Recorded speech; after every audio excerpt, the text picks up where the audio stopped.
Yo sé que no parece la gran cosa, pero por este estrecho circula una cuarta parte del comercio del mundo, pasando 150 barcos diarios a destinos como China, Japón, Corea o la India, o lo que es lo mismo, cerca de 50.000 barcos por año.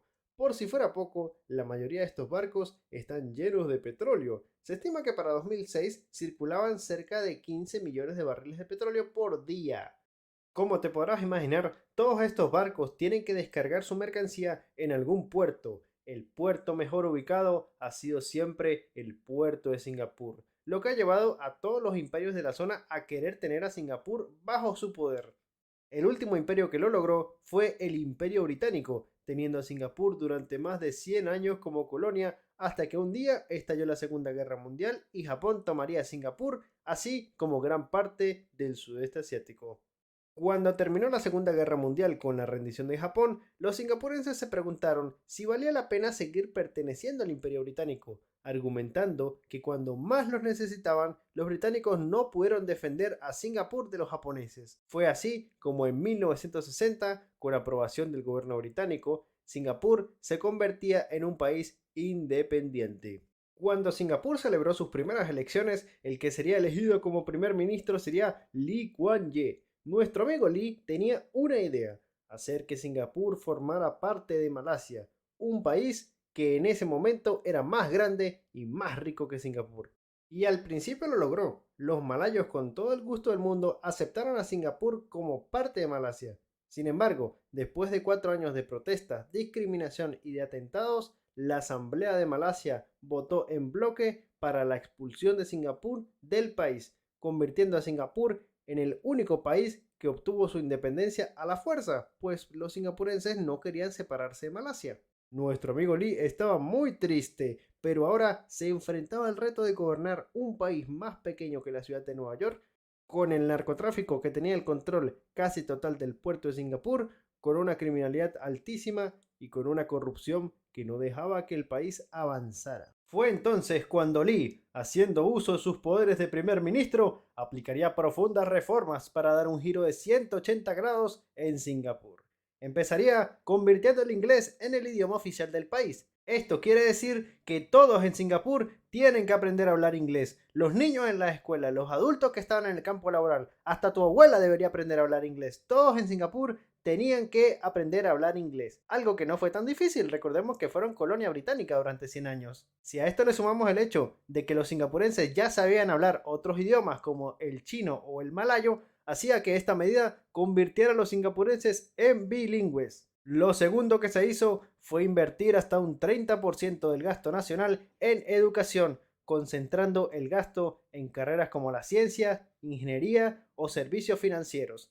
De esta forma, Singapur estaba creando una generación de personas que estaban cualificadas para los trabajos que traerían las inversiones extranjeras que el gobierno pensaba atraer al país. Sin embargo, para lograr estas tan ansiadas inversiones extranjeras, tenían que lograr que Singapur dejara de ser un nido de delincuentes y corruptos, o como el mismo Lee lo llamaría, un pozo negro de miseria y degradación. Pero Lee sabía cómo afrontar esta situación. Se empezaron a aplicar castigos con vara para crímenes menores. ¿Que te robaste un celular? Pues cuando te detengan, te llevarán a la comisaría y te azotarán con estas varas en la espalda.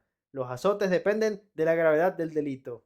Y si eso es para delitos menores, espera a que te diga que para cargos de corrupción o narcotráfico se aplica la pena de muerte. Aunque bueno, si el juez está de buen humor, ese día quizás te lo reduzca a cadena perpetua.